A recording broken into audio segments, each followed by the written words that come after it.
WhatsApp guys, तो कैसे हो आप सब। सबसे पहले मैं आप सभी का हमारे नए यूट्यूब चैनल कंप्यूटर साइंस में स्वागत करता हूं।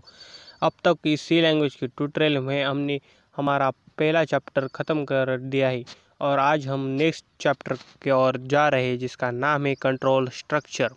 इस चैप्टर में हमें बेसिकली स्टेटमेंट्स पढ़ने हैं फ्रेंड्स। तो सी लैंग्वेज सीखते हुए बहुत सारे हमें स्टेटमेंट यूज करने पड़ते हैं, तो वही स्टेटमेंट हम आज पढ़ेंगे फ्रेंड्स। तो देखते हैं क्या है कंट्रोल स्ट्रक्चर इस चैप्टर में। C programming consist of different types of statements, that is expression statement, compound statement. तो जैसे कि मैंने आप सभी को बताया, तो सी प्रोग्रामिंग में बहुत सारे स्टेटमेंट्स होते हैं। जैसे कि कुछ स्टेटमेंट एक्सप्रेशन स्टेटमेंट होते हैं और कुछ कंपाउंड स्टेटमेंट होते हैं। तो क्या होते हैं एक्सप्रेशन स्टेटमेंट और क्या होते हैं कंपाउंड स्टेटमेंट, देखते हैं। तो फर्स्ट हम देखेंगे एक्सप्रेशन स्टेटमेंट। तो expression statement consist of expressions that is a variable value operator followed by semicolon. यानी कि एक्सप्रेशन स्टेटमेंट में वेरिएबल होते हैं, वैल्यू होते हैं और ऑपरेटर होती है। तो ये थे हमारे एक्सप्रेशन स्टेटमेंट। कंपाउंड स्टेटमेंट में क्या होता है? Compound statement consist of sequence of two और more expression statement enclose in open and close curly.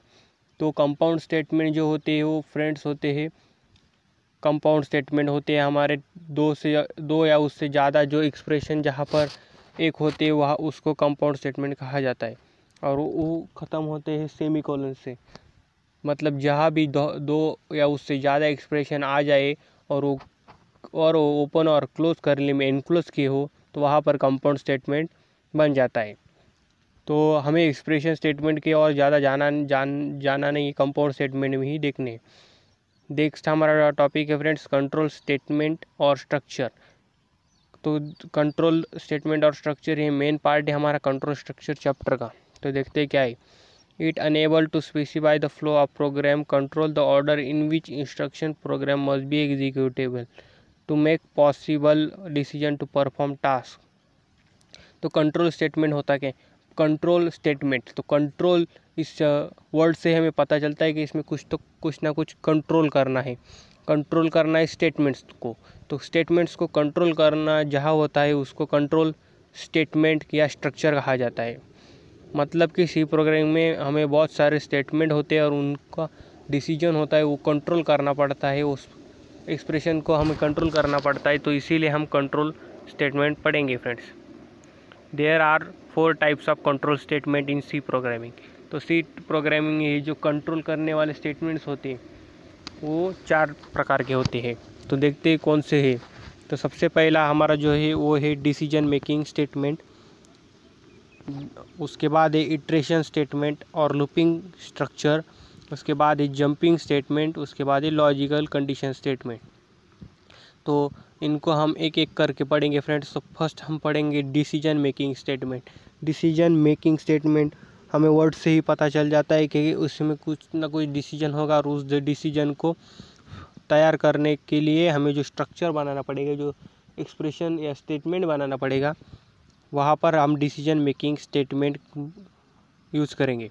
तो क्या होते हैं डिसीजन मेकिंग स्टेटमेंट, देखते। First point, decision making structure required that programmer specify one और more condition to the evaluated by the program. मतलब हमें decision making statement में उस स्टेटमेंट के डिसीजन को इवेल्युएट करने के लिए दो या उससे ज़्यादा की कंडीशन देनी पड़ती है, जिससे कि हमारा वो स्टेटमेंट पूरा हो जाता है। Following statement are use to perform the task of conditional operator. तो जो हम स्टेटमेंट पढ़ रहे हैं फ्रेंड्स, उसमें जो डिसीजन मेकिंग स्टेटमेंट है, तो डिसीजन बनाना है फ्रेंड्स। तो डिसीजन बनाने के लिए भी हमें बहुत सारे स्टेटमेंट सी लैंग्वेज प्रोवाइड करती है। तो कौन कौन से वो स्टेटमेंट है वो देखेंगे। तो फर्स्ट है हमारा इफ़ स्टेटमेंट। तो इफ़ स्टेटमेंट में भी 4 उसके पार्ट आते हैं। वो उसमें फर्स्ट है friends if else statement, nested if else statement, switch statement और कंडीशनल ऑपरेटर स्टेटमेंट। फ्रेंड्स ये बहुत ही इंपॉर्टेंट हमारे आज का वीडियो बनने वाला है। अगर आपको वीडियो पसंद आ गया हो तो जल्दी से लाइक, सब्सक्राइब और ग्रुप में भेज देना फ्रेंड्स। तो देखते हैं फ्रेंड्स क्या है if statement.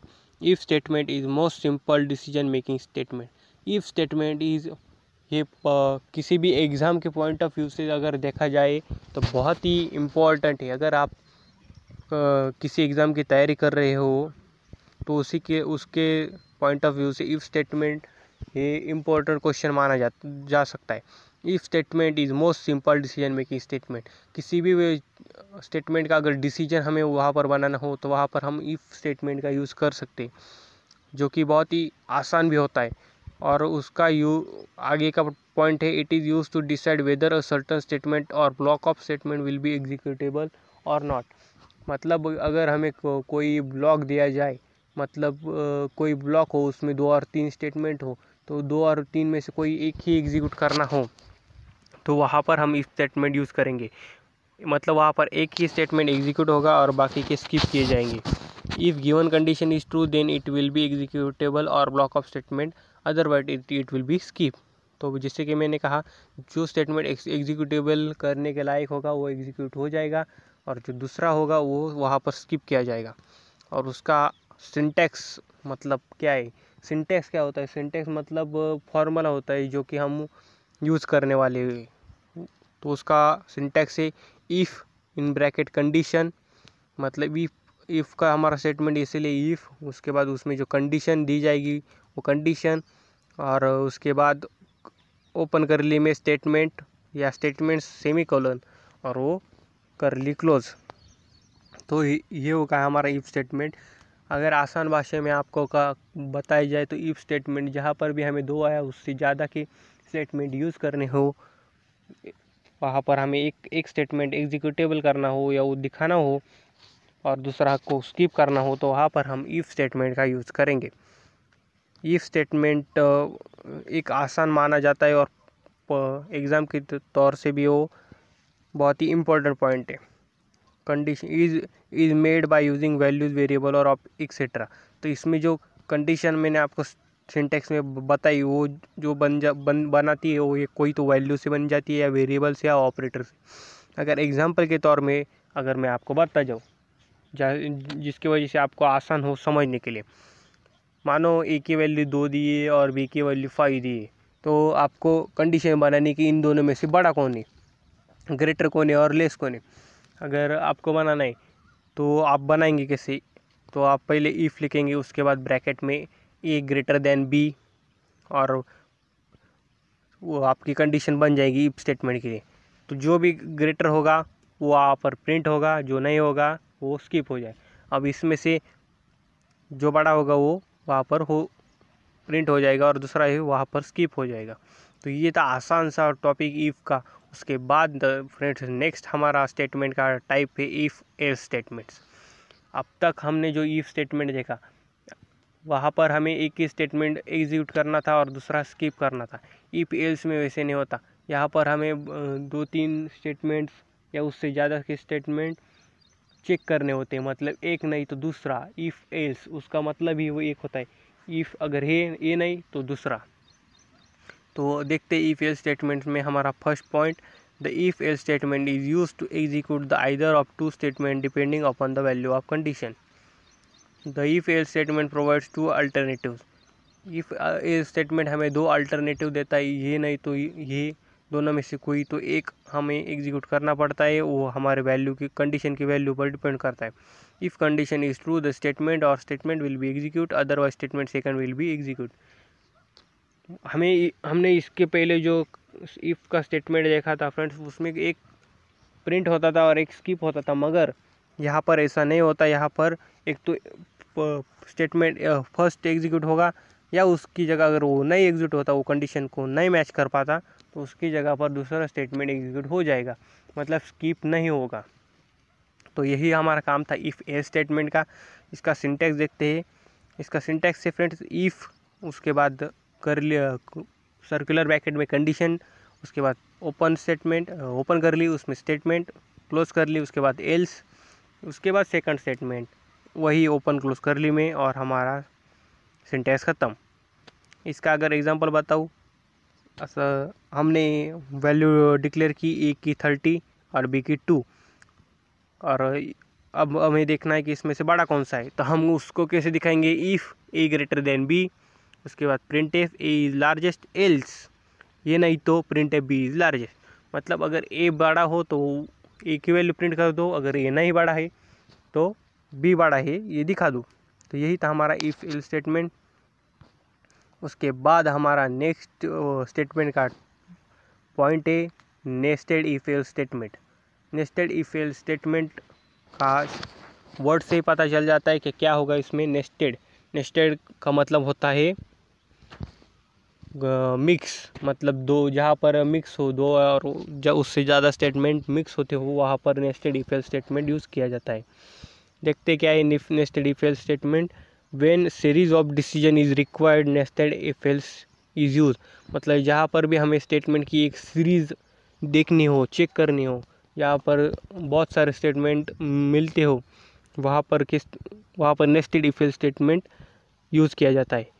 If nested if else statement is present inside the body of another if else, it's called nested if else। nested if else का मतलब ये होता है कि एक if else के अंदर दूसरा if else को घुसाड़ना।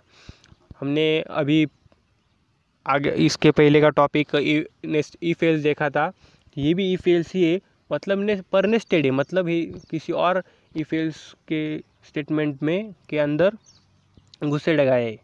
नेस्टेड है वो मिक्स है, मतलब यही इफ एल्स ही है।